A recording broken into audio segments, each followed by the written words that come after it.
waa asalaamaaleykum man la Ndeye Fall artiste comédienne nekk dëkk Pikine nekk Arco Pikine mais tey festival bi dama fi ñëw pour ñaari yëf benn bi muy en tant que artiste ma ñëwoon fi ñëwaat fi te yàlla nañ fi yàgg di ko feete yu bëree bëri beneen bi en tant que madame Sibi waaw muy sama jëkkër di def lu mel ni festival bu mel ni ma ñëw fas yéene ñëw ànd koog moom jàppale ko pour mu mën a réussir mën a lim ci bëgg yëpp mu am ko ci loolu moo tax tey ma ñëw si festival bi ba pare waa objectif bi mooy caada ñooy festival bi ak dekkal cosaan ba Babacar Sy bi mooy président caada en plus que mooy président dekkal cosaan waa festival bi nag objectif bi bari na trop ndax fi mu ne nii dañ fi gis aada dañ fi gis cosaan dañ fi jàng dañ def ay atelier dinañ def ay formation dinañ def ay carnaval comme sànq def nañ am na prestation bu ñu def sànq te des na dimanche la journée bu mag bi la ñuy def carnaval bu mag bi loolu yëpp am na fi ci aada ak cosaan daal dañuy dox nii waaw ci aada ak cosaan am na ay formation am na waxtaan causerie yu bëree bëri daal si biir festival bi 5 jours la ndax dañoo commencé tey ci journée mondiale bi muy mercredi jeudi vendredi samedi dimanche lay jeex incha allah yëpp biir Mboro lay nekk fii si biir Mboro lay nekk waaw du ñu génn Mboro ñu ngi ci biir Mboro ak Daaru Xuddoos waaw festival am na simba am na lépp waa kontaan rek man moom maa yaay xale yëpp waaw def naa ay dama ñaan sama doom en tant que dama leen di ñaan ñoom tamit ñu mel ni man wala ñu raw ma ndax def naa ay séries yu bari te bëgg naa ñu def ma ñoom tamit ay séries yu bëree bëri waaw bëgg naa ko maa ngi leen di ñaan di leen ñaax te dama kontaan tey ndax en tant que sa jëkkër xewle nga gis mbooloo mu toll nii daa kontaan naa trop pour loolu waaw tax naan ko na góorgóorlu xam ne dina baax incha allah waaw ndax boo nee benn ni ñaar nit ñi ñoo ci jàpp te nga tey nga dem ba nekk 10e édition xam nga kon nit ñi jàpp nañ ci waaw ñi gën a ñaan muy gën a yokku ñu koy gën a def ngeen yàgg ko teew ñu ko yàgg ko teew ñun ñëpp waaw loolu daal laa koy ñaan nan taxawaay moom tamit na yàgg ndax lu mu gën a yàgg rek man xam naa ne aar day avancé ndax ku aar tax nga bàyyi sa liggéey bàyyi sa lépp ndax aar yaakaar naa ne bu ñu nee bëggoo aar dañuy wax lu leen neex kooku bëgg na aar maa ngi damaa nekk ci plein tournage Pod et Marichou mais dama koo bàyyi teg ko ni le nekk sama programme jëkkër bi ndax moo ma ñor ndax Mboro moo xewle sama borom kër xewle may bàyyi lépp nekk ci loolu ba mu jeex ak jàmm salaam waaw sama fan si tey dama kontaan tey ndax dama gis ñëpp ku ne daw songu ma kaañu photo mais mu nekk lu ma marqué daal lu ma marqué tey dama am lu ma marqué tey ndax dama gis ku nekk gis naa la boo ma gisee da ngay kontaan te moom ñoom bu ñu kontaanee man damay kontaan ndax lépp lu may def lépp pour ñoom la waaw. tey waaw kontaan ci festival bi di ñaan ñu ci dugg ak bisimilah rahmaani rahiim maa ngi ci gën a alhamdulilah rabbil alamina te def feet ñëpp nag bëgg ñëpp kontaan waaw ñu ngi koy ñaan daal ñaan sama borom kër yàlla yokk ko mu gën a mën lim mën waaw maa ngi koy ñaan bu baax a baax ndax moom wax dëgg yàlla jàppale na njabootam jàppale na waa ci aar bi jàppale na man sama aar tam ci jàppale sama aar jàppale ma si sama biir si néegu sëy ndax daf ma comprendre su ma waree dem du ma tere su ma waree dem léeg-léeg ma dama sonn du ma dem moo may daal jugal dem par force kon kooku bëgg aar la waaw ma koy ñaanal si bi yàlla na yàlla yokku mënam yokk ay fanam bàyyi ma ak moom ñu sokkoorlu ne asamaan ak suuf dara bañ a xaj suñu diggante man ak moom. Bon, bonjour. Alors, je me présente, Joséphine Zambo, bu Théâtre National Daniel Sorano. Li ma fi indi nag sama doom Babacar Sy bi moo ma fi indi ndax dañoo bokkoon ci caravane bi. On a partagé des jours dans le bus et ça a été formidable. Et nous sommes arrivés à Ouaga, sains et saufs, et nous avons fait le retour ensemble. Donc il nous a invités moo ñu invité ci festival bi mënuma woon a toog nag bañ a ñëw dëgg la man maay mag ci groupe bi mënoon naa ne xaaral ma bàyyi xale yi rek ñu dem waaye xale yi ñoo ma bëggul a bàyyi te man itam mënuma leen a bàyyi parce que maa leen ilif donc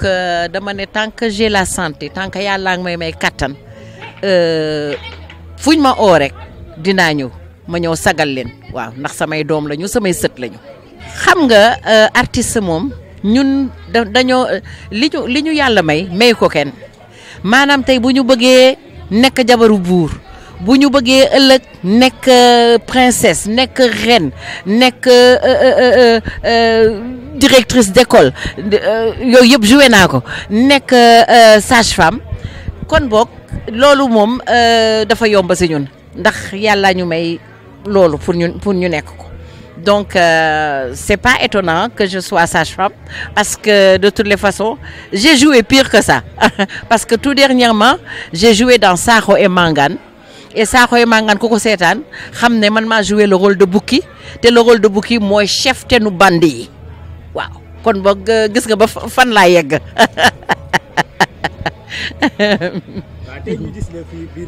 Wow. Man li ma bëgg a wax ci loolu rek moo di xale yi ñun ñoo leen war a dimbali xale yi ñun ñoo leen war a taxawu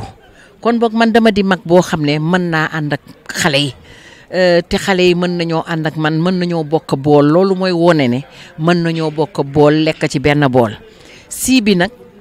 daf di xale bu góor boo xam ne vraiment lim ma woon ci respect ak lim ma woon ci yar. jaral na ma jóge Dakar ñëwal sama bopp ba fii d'ailleurs man maa ñëwal sama bopp ba fii ànduma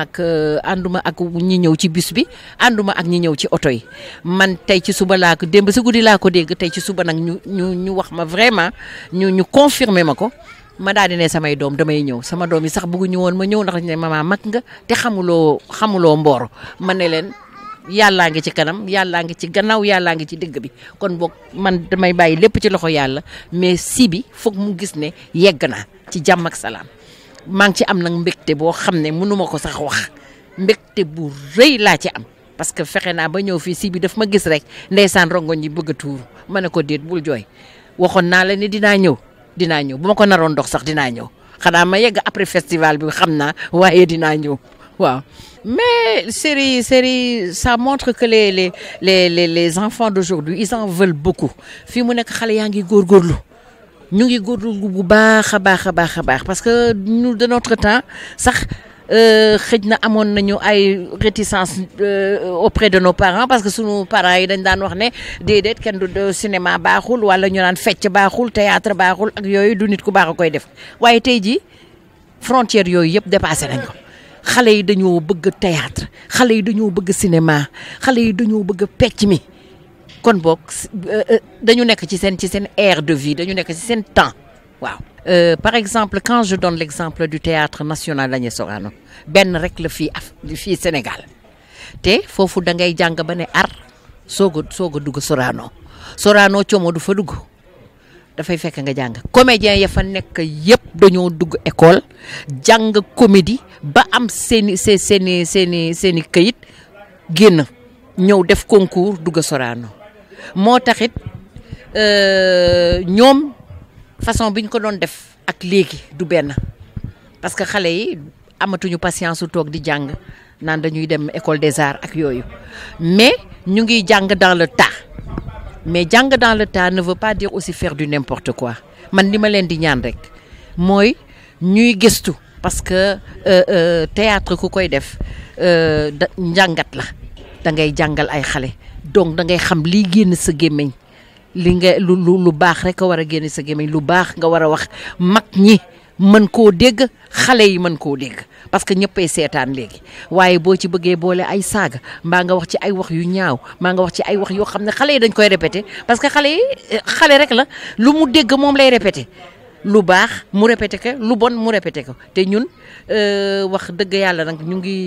ngi sant yàlla tey jii jël nañu sunuy retraite waaye ñu ngi ci biir ba tey waaye ñu ngi sant yàlla ndax mag ñi nga xam ne ñoo fi ne ba léegi mag ñi ko fekkee woon ba ne fi ak ñun ba léegi dañu naan gàcc ngaa laama yéen parce que mësu leen wane lu ñaaw mësu leen wax lu ñaaw ci télé mësuñu leen gis foo leen defee lu ñaaw au contraire yi da ngeen éduquer sunu xale yi yéen da ngeen daan éduquer waaw loolu nag laa leen di ñaanal waaw. waaw salaamaaleykum mbokk yi maa ngi leen di nuyu maa ngi tudd Babacar Sy bi donc nekk coordonnateur national bu collectif des associations artistiques pour le développement de l'art ñu gën ko xam ci caada waaw tey man maay directeur festivalu Mboro bi nga xam ni ci la ministre bi décentralisé la journée mondiale du théâtre alors festival bi comme ni ko ñëpp di waxee mu ngi fêté 10e édition cette année mooy def nañ ko fukki at festival bi festival d'intégration culturelle la tudd donc jaar nañ ci intégration entre artistes intégration par les arts def nañu intégration entre ethnie def nañu façon intégration yëpp ren nag ñu def intégration africaine moo tax nga gis waa Tchad ñu ngi ci yoon bi nii di egsi ñëw nañ ba egsi nañ Sénégal nga gis waa Togo gis waa Burkina Faso mais gisaale sunu ay mbokk yu jógee depuis Belgique donc ak waa France ñu ñëw pour dundandoo ñun festival d'intégration culturelle bu Mboro alors tey journée bi dafa ni ko gars yi di waxee à la dawme et quand je dis à la dawme mooy cérémonie d'ouverture festival Mboro dafa coïncider ak la journée mondiale du théâtre et le ministre de la culture jël journée mondiale du théâtre bu Sénégal national décentralisé ko mu ñëw Mboro pour la première fois dans l'histoire du théâtre depuis que le théâtre est théâtre wala depuis que man ma xam théâtre fii ci Sénégal maa ngi doog a gis journée mondiale du théâtre ñu décentralisé ko dans une commune à plus forte raison commune rurale Mboro comme ñenn ñi nuñ koy waxee Mboro ay ñaañaay lañu wéy ay ñaañaay lañu ci ñaay bi lañ dëkk ça c'est vrai waaye ay artistes comédiens dañ fi nekk donc ñun suñu slogan bi nga xam ni moom la caada di doxee mooy le théâtre pour tous et partout donc ñu sant ñëpp ñi nga xam ni jaar nañu fi di sant ñëpp ñi nga xam ni bëggoon nañ fi jaar te jotuñu fi jaar donc di wax ni festival bi daal lancé na boppam ci 10e édition alors ñi ngi sant ñëpp di leen gërëm di remercier Thiès Info di remercier presse yi fi jaar yëpp di remercier journalistes yi fi jaar yëpp mais di remercier le comité de relance du théâtre sénégalais bi nga xam ni Abdelkader Diarra Pichinini moo ko jiite parce que lu njiit ñaak ñoom ñooy ñaak man ñëw naa ci comité bi ci la bokk en tant que seen financier parce que assemblée générale Kader la ñu fal coordonnateur national man la ñu fal financier national bi donc ci biir discussion ñu gis ni mais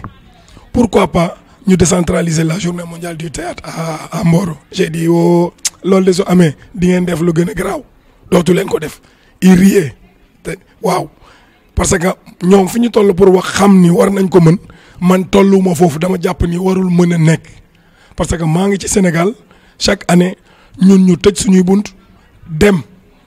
Dakar wala décentraliser ko benn yoon Thiès beneen yoon bi Kaolack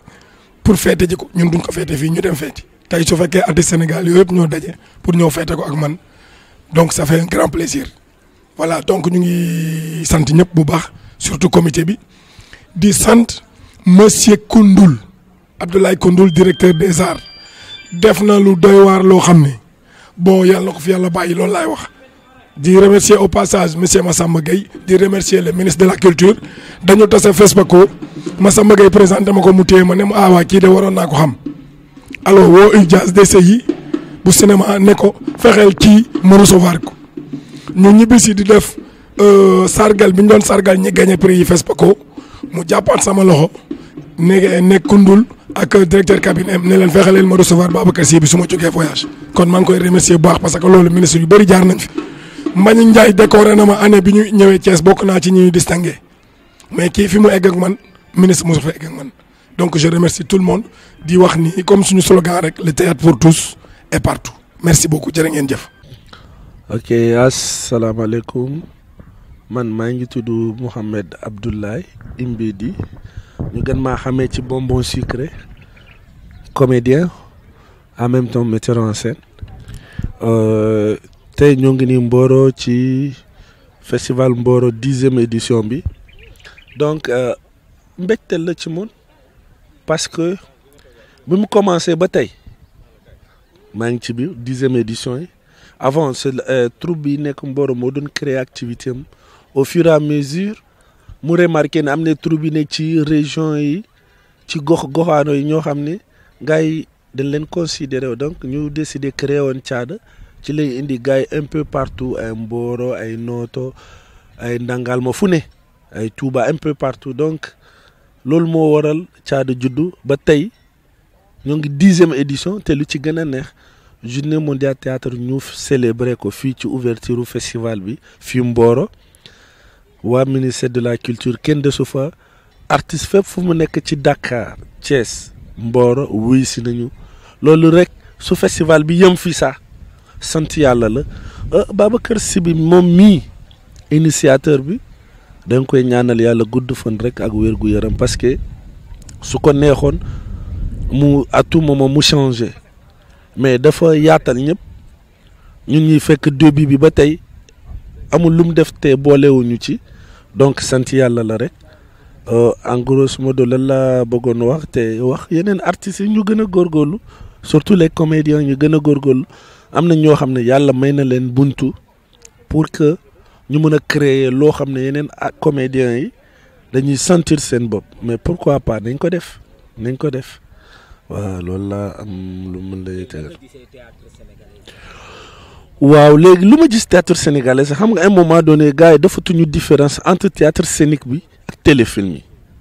et am na troisième chose boo xam ne mu rax na ci léegi mooy réseaux sociaux yi mais ba tey téléfilm moo si jëm théâtre scénique bi du ko jug rek def ko am na ñoo xam ne suñu ñëw ñaari yoon dootuñu ñëwaat parce que théâtre scénique bi liggéey la laaj comme athlète bi comme danseur bi comme peintre bi liggéey la laaj da ngay am ay diction expression corporelle le jeu d'acteur liggéey la laaj donc di ku ñëw da ngay daaw alors que lu jëm ci téléfilm bi su fekkee ñu ne coupé ñu wax la non li nga war a waxaat li nga war a waxaat ñu defaat ko donc y a une très grande différence loolu moo tax quoi et vraiment am na ñoo xam ne moom dañuy ñëw rek pour juste bëgg a siiw waaw ñu ñëwoon pour siiw lu mu leen njëkk a wax bu ñu fàtte ne démb am na suñuy kilifa yi ñu fi jaaroon am na ñoo xam ne ba léegi ñu ngi suñu biir tey ñoom ñëpp a nga fi ñoom Joséphine mère Joséphine gis naa ko et ñoom Père Dembi et ñoom Pape Demba Lam ñooñu dañoo liggéey dañoo jël ciment bi jël suuf si jaxase ko teg donc ñun war nañu mun def ci ndox war mun koo jaxase su fekkee dañuy mool su fekkee dañoo war a def poto ñooñuy ñëw juste pour bëgg a jàll daf ko yoon non sérieusement théâtre c'est un métier noble léeg-léeg gars yi damay dégg ñu waaw min état bi moo si war a jóg waaw état bi dafa war a jóg mais ñun les artistes comédiens war nañu valoriser suñu bopp ça veut dire que y a l'ARCOS y a ACPA y a plein de associations caada yëpp a nga fi mais ñëpp war nañu booloo ñi organiser de telle sorte que même suñu artistes yi ñu déggul français dañ leen jàngal français ba dañuy mën a lire texte bi mën a jouer am na comédiens yoo xam dañuy jouer te jànguñu français mais dañ leen woo liiral texte bi ñu jàpp ko mais le problème c'est que état bi war nañ ci jàpp benn côté ñuy structurer affaire bi ba ñu carré ko ba koo xam ne bokkoo ci affaire bi doo ci mun a dem donc état bi war nañ jàpp benn côté mais ñun aussi war nañu mun a booloo lépp caada ARCOS ak pa association yooyu yëpp ñu boole leen pour ñu am benn doole pour defaraat affaire waaw xam nga pa yi ba léegi ñoo ngi joué te ñooñu ba adduna du tukki ils vont rester toujours suñuy kilifa te li ñu man ñun mënuñu ko parce que ñoom ñaar moo leen ci doon yóbbu gëm-gëm ak bëgg-bëgg mais léegi am na jeunes yoo xam ne am na ñu bëgg bi mais gëm ñu wóoluñu est-ce que dina jàll wala du jàll donc dañuy hésiter en fait loolu mooy problème bi moo tax grand yi da ngay gis ba léegi suñu papa yooyu ba léegi suñu teg seen cassette gars yi dañuy kontaan te ñoom ba léegi ñoo ngi joué bari na ay séries yoo xam ne da nga leen gis ci biir ñu joué lu am solo lu am importance y a ça aussi. Sénégalais dañuy jëy ni da nga def benn affaire bu ndaw ñu ne yii toj na fi et c'est fini et soo xool ki ñu wax toj na fi at wala 6 mois wala 2 ans pare nañ ci dañ koy effacer jëlaat keneen diw ko boobu diw mu ngi toj ñu effacer waat kooku mais xoolal suñu papa yi heure boo teg seen produit dafa mel ni tey la donc y a quelque chose qui ne va pas loolu mais ce qui ne va pas mooy ne ñu liggéey bàyyi gëm toj bi. wala da ngay gis ku joué ñaari série rek dem nee na day taxawal troupe moom comédien plein la léegi dafa war a am troupe loolu non seulement day rey boppam mais day rey ñu muy àndal